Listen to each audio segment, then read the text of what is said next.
ষষ্ঠ দফার ভোটের মধ্যেই এবার ঘূর্ণিঝড় রেমালের চোখরাঙানি। ক্যানিং থেকে এই মুহূর্তে ৮১০ কিলোমিটার দূরে রয়েছে ঘূর্ণিঝড় রেমালের উৎস। আলিপুর আবহাওয়া দপ্তর সূত্রে খবর, বঙ্গোপসাগরে তৈরি হওয়া নিম্নচাপ পরিণত হয়েছে গভীর নিম্নচাপে।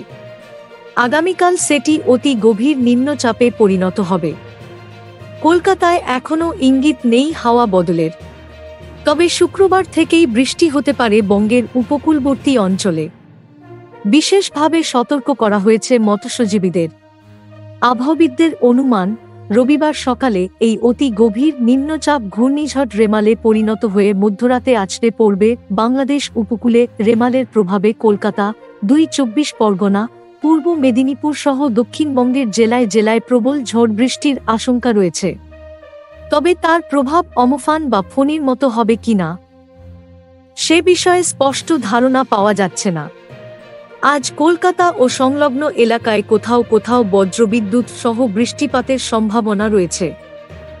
শুক্রবার কলকাতার সর্বোচ্চ তাপমাত্রা ৩৫ ডিগ্রি ও সর্বনিম্ন ২৮ ডিগ্রির আশেপাশে থাকার সম্ভাবনা রয়েছে।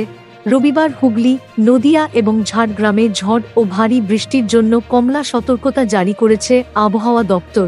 সোমবারও কলকাতা সহ দক্ষিণবঙ্গের ৫ জেলায় ভারী বৃষ্টির পূর্বাভাস দিয়েছে আলিপুর আবহাওয়া দপ্তরের। বৃষ্টির সঙ্গে ৬০ থেকে ৭০ কিলোমিটার বেগে ঝড় হতে পারে। মঙ্গলবার থেকে এরাজ্যে ঘূর্ণিঝড়ের প্রভাব কাটতে শুরু করবে। কমবে বৃষ্টির পরিমাণও। অন্যদিকে শুক্রবার থেকে গোটা দক্ষিণবঙ্গেই বৃষ্টির পরিমাণ বাড়ার কথা। শনিবার ষষ্ঠ দফা ভোটের দিন বৃষ্টি হবে পূর্ব মেদিনীপুরের তমলুক, কাঁথি, পশ্চিম মেদিনীপুরের ঘাটাল, মেদিনীপুর, ঝাড়গ্রাম, পুরুলিয়া এবং বাঁকুড়া জেলায়। ৪০ থেকে ৫০ কিলোমিটার বেগে বইবে দমকা ঝোড়ো হাওয়া। তারপর দিন রবিবার রেমালের প্রভাবে দক্ষিণবঙ্গের বেশিরভাগ জেলাতেই ভারী বৃষ্টি হবে।